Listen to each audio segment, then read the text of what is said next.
అందరికీ నమస్కారం. ఇవాళ బోధన్ డివిజన్ పోలీసులు, ముఖ్యంగా బోధన్ రూరల్ పోలీసులు 29వ తారీఖున దొరికిన అనుమానాస్పద స్థితిలో దొరికిన ఒక 6 ఏళ్ల పాప, మృతి చెందిన పాప యొక్క కేసుని ఛేదించడం జరిగింది. విషయానికి వస్తే 29 జనవరి మనకి ఏఆర్పీ క్యాంప్ దగ్గర B46/8 నిజాం సాగర్ కాలువలో ఒక 6 ఏళ్ల పాప మృతదేహం కనపడింది. అనుమానాస్పద పరిస్థితుల్లో అమ్మాయి చనిపోయి ఉండడం, దాని మీద మనకి ఇన్ఫర్మేషన్ వస్తే ఇమీడియట్ గా అంటే చిన్న ఏసీపీ గారు, తర్వాత సిఐ అండ్ ఎస్ఐలు సీన్ కి వెళ్ళడం జరిగింది.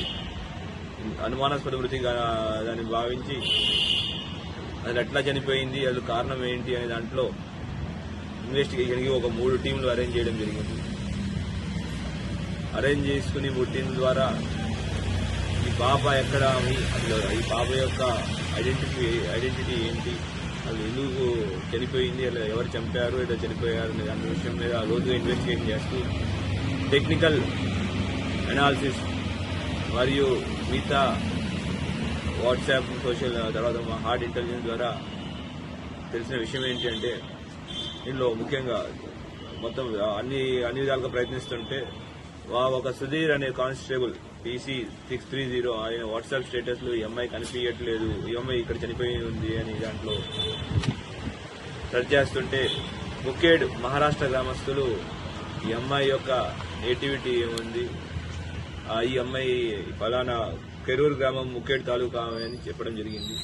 దానిలో లోతుగా విచారణలోకి వెళ్తే తెలిసిన విషయం ఏంటంటే, వీళ్ళ తండ్రి కొండమంగళే పాండురంగ అతను ముగ్గురు పిల్లల తండ్రి. అతను ఆ గ్రామంలో, కొరూరు గ్రామంలో విరాట్ అనే సెలూన్ నడుపుతూ ఉండేవాడు. అదే సెలూన్ కి గణేష్ షిండే అని ప్రస్తుతం సర్పంచ్, ఆయన రెగ్యులర్ గా వస్తుండేవాడు. వీళ్ళ డిస్కషన్లో ఏంటి అంటే, ఒక 6 నెలల్లో మహారాష్ట్రలో గ్రామ పంచాయతీ ఎలక్షన్స్ ఉన్నాయి, కానీ ఎలక్షన్స్ లో పోటీ పడాలి అంటే 2 పిల్లలే ఉండాలి అనే ఒక నియమం ఉంది. అది పాండురంగ అనే అతనికి 3 పిల్లలు ఉన్నారు, ఎట్లయినా ఒక పిల్లల్ని తగ్గించుకుంటే వాళ్ళు పోటీ పడే అవకాశం ఉందనే దాంట్లో మొదటి నుంచి చాలా ప్రయత్నాలు చేశారు. ఫస్ట్ వేరే వాళ్ళకి దత్తత ఇవ్వడానికి ట్రై చేశారు, వేరే వాళ్ళ దగ్గర పెంచడానికి కూడా బాగా ప్రయత్నం చేశారు. పూణే కార్పొరేషన్ ఆఫీస్ కూడా వెళ్ళి ప్రయత్నం చేశారు.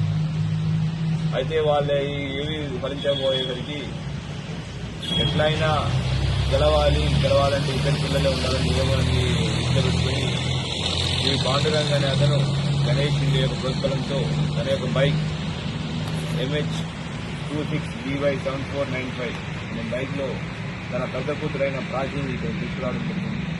తీసుకొచ్చి నిజామాబాద్ తీసుకెళ్తున్నాను. తీసుకొచ్చి ఇక్కడ తుమ్మదండానికి అమ్మం వెళ్లే దారిలో బాబాని నిజాం సాగర్ కెనాల్లో తోసేసి వెళ్ళిపోవడం జరిగింది. వెళ్ళిపోయి ఇంకోళ్ళు దాక్కున్నాడు మనకి ఇన్ఫర్మేషన్ మీద ఇవాళ అతను పట్టుకోవడం జరిగింది.